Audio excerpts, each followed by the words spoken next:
بسم الله الرحمن الرحيم أنزل من السماء ماء فسالت أودية بقدرها فاحتمل السيل زبدا رابيا ومما يوقدون عليه في النار ابتغاء حلية أو متاع زبد مثله كذلك يضرب الله الحق والباطل فأما الزبد فيذهب جفاء وأما ما ينفع الناس فيمكث في الأرض كذلك يضرب الله الأمثال.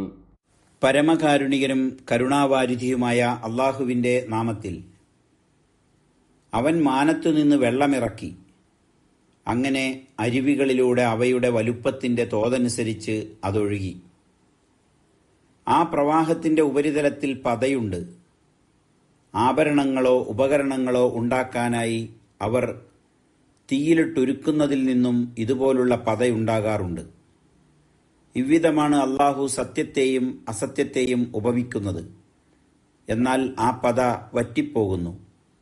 ജനങ്ങൾക്കുപകരിക്കുന്നത് ഭൂമിയിൽ ബാക്കിയാവുകയും ചെയ്യും. അവ്വിധം അള്ളാഹു ഉദാഹരണങ്ങൾ സമർപ്പിക്കുന്നു. സൂറത്ത് റാദ് ആയത്ത് നമ്പർ 17.